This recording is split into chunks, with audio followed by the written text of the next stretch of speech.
Well, in today's video, we're back on the O-gauge layout. And what I want to talk about today is an addition, a small addition I'm putting on the layout. I really haven't decided exactly what I'm going to do in this area. But you can see, I've used one of those fold-up tables, a heavy-duty fold-up table. And I'm putting about 15 square feet addition to the layout, and I'm either going to put a loop or two and maybe a little yard or something like that. Haven't done anything to this. I'm mostly working using on my HO layout. I really haven't done much to the O-gauge layout lately. I'm also doing some modification of the scenery, which I'll talk about in a bit. And also in this video, I wanted to do a shout out to the Penn Central. This is the a new section I'm at, and it butts right up to the old layout. My O-gauge layout is 6 foot by 8 foot. This is basically a 5 by 3 foot addition. I've extended it over the table. The table that I'm using is 5 foot by 30 inches, but I've used some 1x boards to extend the thing to a full 3 feet. And I'm using trying to save a few bucks. I'm using some plywood I had on hand. And by the time I put the scenery on there, you never notice the breaks. I got it still filling a couple gaps there. But I hope to add like I said, either a yard or maybe another loop. Again, I'm still thinking of what I'm going to do. I play around with the track a little bit to see what I want to do with it. I graduated college in 1968, and my hopes when I was in college was hoping to do a lot of take a lot of railroad photos of the Pennsylvania Railroad after graduation. But by the time I graduated, the Pennsylvania Railroad is gone. Then the merger took place in February '68, and I graduated in June of '68. So after graduating, about the only thing I could do is follow the Penn Central. And I did do that after a while, mostly between 1970 and 72. I went all around the Penn Central, different places, mostly in western Pennsylvania, and took a lot of photographs of Penn Central equipment, places, trains, locomotives.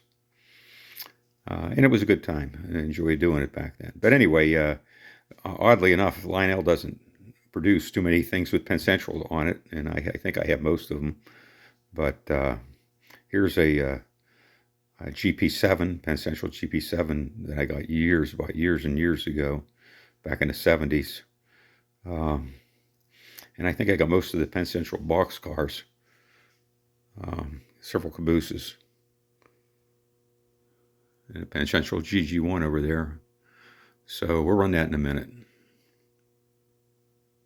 Back in March of 1972, 51 years ago, my wife and I attended the Pennsylvania Railroad auction of memorabilia in Philadelphia, Pennsylvania. And on the way home, we rode behind GG1 4876. And I wanted to mention that and feature that in today's video. Because I'm focusing on the Lionel Penn Central GG1. This is another view of the 4876 that I took in March 1971, 51 years ago. Our train was number 43, the Keystone, and it left about, I think, around 10:45 in the morning, taking us back to Latrobe. By the way, here's the 4876 as she appears, maybe worse. I took it several years ago. She's at the Baltimore Railroad Museum, Beano Railroad Museum in Baltimore, and they're just letting her rot. She's really in sorry shape. Sad.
Now, as I was shooting this video, uh, and if you watched my other videos in the past, you'll notice that under the bridge there, um, hit the camera, bring up here a little bit. Under the bridge there, there's no scenery. There was a little pond and some rocks and stuff like that. And also a lot of the farm is missing, the barn's missing, and that. I'm in a process of, besides the addition, I'm in a process of redoing that scenery. So I hope to get it back together soon, and you'll see it in future videos, but it'll be new and improved from what it's been. One final note before I end this video.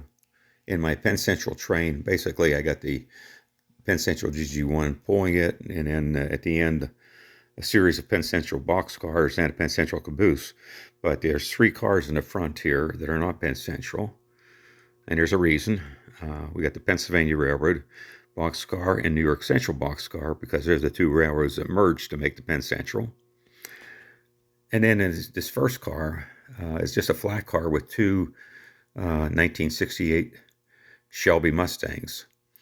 And the reason I got the Shelby Mustangs on this train is because back in a period where I was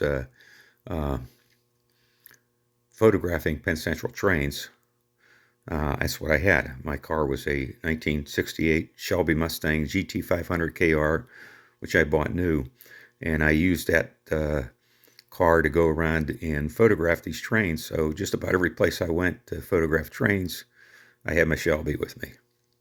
So that's the reason. Anyway, thank you for watching, and we'll see you in the next one.